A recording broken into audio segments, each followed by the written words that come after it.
Olá! Será que a gente consegue criar mini cursos usando essa temática de internet das coisas? É o que eu vou mostrar nesse vídeo aqui para vocês. Aqui nós usamos, a temática de internet das coisas com uma metodologia, a metodologia das 3 fases.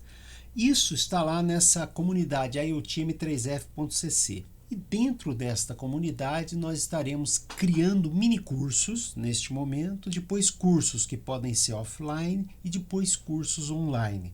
Então é uma comunidade que nós estamos criando para falar de internet das coisas com a mesma metodologia, com a mesma linguagem. O nosso objetivo aqui então é mostrar, como é que eu preparo vídeos dentro dessa comunidade usando a IoTM3F. Então, o objetivo então é divulgar conteúdos sobre a internet das coisas nessa comunidade IoTM3F.cc. E um segundo objetivo é, eventualmente, aquelas pessoas que tenham facilidade para criar minicursos com alguns temas que tenha domínio, Isso pode se tornar até um produto digital e a gente explica como é que isso pode acontecer. Primeiramente, cadastre-se lá, entre lá no site iotm3f.cc e você pode se cadastrar e entrar em contato com a gente, ok? Muito bem. O que deveria ter um vídeo para que nós possamos utilizar como um mini curso? Então aqui eu mostro uma forma estruturada de preparar um vídeo que vai fazer parte desse mini curso. A ideia aqui é uniformizar a maneira com que os mini cursos são preparados. E aí, praticamente, o que eu explico aqui é como eu mesmo crio um roteiro para falar sobre a internet das coisas de uma maneira estruturada. Okay? Esses produtos digitais que a gente está falando, eles são compostos de um vídeo, que tem instruções bastante específicas, materiais como sketches do Arduino, nós falamos de um hardware que é a PK1, que eu vou mostrar em seguida, e eventualmente, quando isso for necessário, códigos de Python usados dentro de IoT. Okay? Eu uso aqui para as minhas gravações, e essa mesmo eu estou fazendo exatamente assim, eu uso aqui o OBS. É um software para geração desses conteúdos digitais. Eu aprendi a mexer no OBS com um vídeo muito curtinho aí de uma menina, foi fantástico, está aqui o link aqui. Observação, este PowerPoint que eu estou usando aqui agora, ele vai estar disponível lá na IoTM3F.cc, na parte de minicurso, como criar um minicurso. Okay? E aí, você pode então baixar o OBS e aprender como usar o OBS. Nada difícil, bastante tranquilo, e existem até cursos, até na Udemy tem cursos falando do OBS. Okay? Muito bem.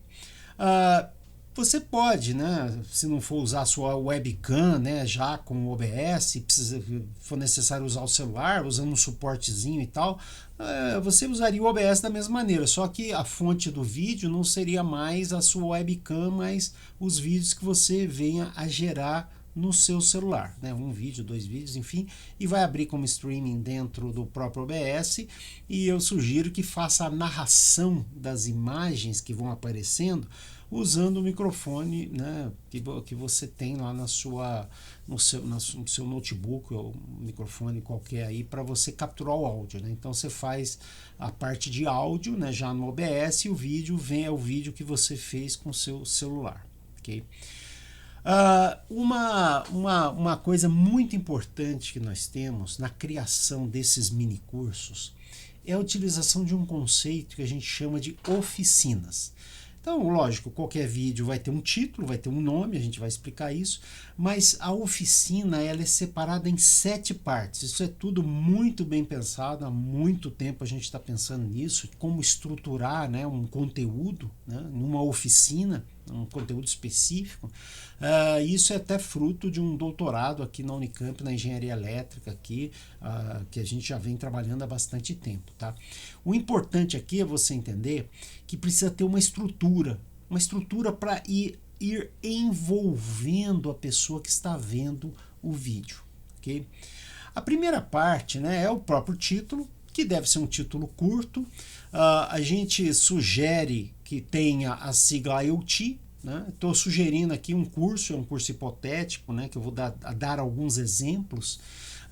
Esse curso que a gente está usando como exemplo é Arduino na IoT com a PK1. Né? A PK1 é esse hardware que está aqui do lado aqui, e este hardware ele é open source, você pode pedir o projeto dele, mandar fazer a placa, comprar os componentes, montar, enfim. Então o propósito não é ter um negócio em cima da PK1, mas observem, ter um hardware específico, no caso a PK1, todos aqueles que estão assistindo o minicurso estão usando a mesma base de hardware, e isso facilita muito. Né? E aí vocês vão ver que ele é um hardware simples, que não precisa da pessoa entender de eletrônica, até eu faço essa pergunta logo a seguir. Né? Então aqui no nome a gente associa alguma imagem, alguma coisa assim, pode ser útil, tá? Depende da sua criatividade. Na primeira parte de uma oficina, a gente faz aquelas perguntas direcionadoras, né? Em cima daquele curso, Arduino na IoT com a PK1. Né? Então, perguntas que estimulem a pessoa que está aí assistindo, né, a executar lá, a querer fazer aquele mini curso, né, que é um curso curto, sei lá, de 10 minutos, enfim. Né. No caso aqui, 10 a 20 minutos. No caso aqui eu fiz algumas perguntas, não é exaustivo isso aqui, mas é como usar o Arduino para a IoT de forma estruturada? Será que existe um hardware que facilite isso? Né? Será que eu preciso entender de eletrônica quando eu quero pensar em internet das coisas? Né? Então, são perguntas motivadoras para as pessoas que estão vendo este mini curso. Em seguida, vem o objetivo, que deve ser algo bem claro, bem direto. Olha como é que eu coloquei aqui. Neste vídeo mostramos como usar o Arduino e a placa PK1 para começar a pensar em internet das coisas, piscando os LEDs de forma sequencial. Está aqui, tá vendo ali o LED ali, o conjunto de LEDs, né, vermelho, amarelo e verde, que estão na PK1. Eu dei um close ali na parte que a gente vai estar usando neste mini curso hipotético que eu estou colocando aqui. Então, a segunda parte da oficina é o objetivo. A terceira parte, né, que é um pouco mais extensa, ela é o que precisa a pessoa que está fazendo aquele mini curso, que ela precisa ter, né? Tanto do ponto de vista de hardware, quanto do ponto de vista de códigos. Né? No caso nosso aqui, como eu estou querendo fazer só os LEDs piscarem, é um sketch do Arduino. Mas, como eu já disse, pode ser um código de Python, quando o Python entrar aí como uma temática, enfim. Né?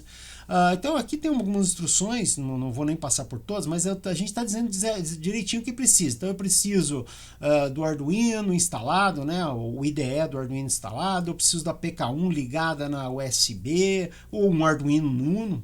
Né? É possível também usar o Arduino, não precisa ser a PK1 exatamente. Aí eu tenho que identificar a COM que foi atribuída pelo Windows, eu tenho que escolher o tipo de hardware que eu estou usando, que no caso é um Arduino Nano, que está lá plugado na PK1. O processador é o Old Bootloader, e aí ele baixa, você sugere para ele baixar o IoT no site da IoTM3F.cc, o sketch que a gente está chamando aqui de pisca PK1. Ok?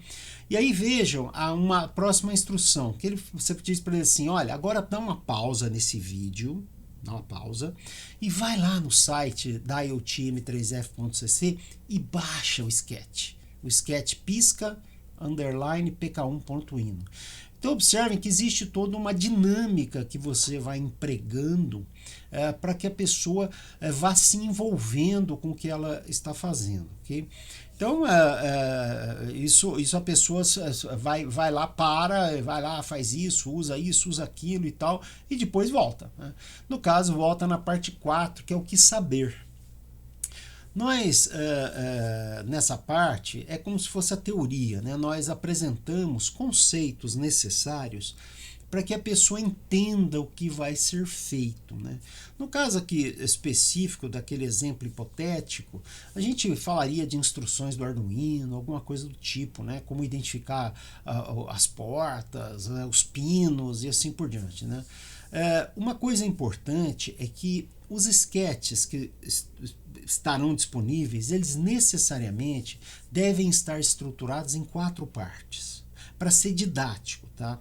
É lógico que os códigos podem ser muito mais densos, mais sofisticados, mas aqui nós estamos lidando com pessoas que eventualmente têm até dificuldade de entender a lógica de um sketch, né?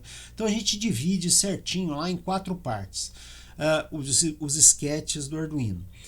As bibliotecas, que são necessárias, que vão ser necessárias eventualmente, as variáveis que são usadas no código, o que vai no void setup, que é aquelas instruções que ocorrem uma vez só, e o void loop lá, que é o que vai ficar rodando enquanto o Arduino estiver ligado, certo? Então isso é muito importante.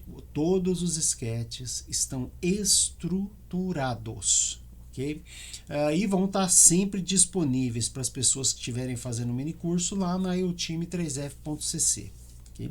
Mais uma vez aqui você diz para o cara dar uma pausa e fazer o que está colocado aqui, no caso, entender os mecanismos, talvez instruções do Arduino. Okay?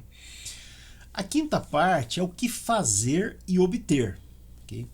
Então, devem ficar claras as instruções com as quais ele vai conseguir tirar resultados, né? O que ele vai obter. Okay?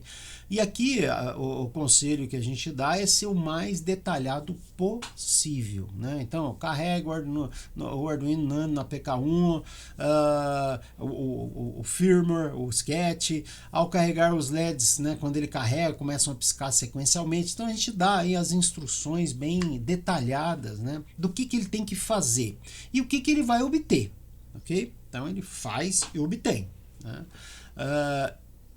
Também aqui uma pausa aqui para ele fazer isso lá e obter lá os LEDs piscando sequencialmente nesse meu exemplo.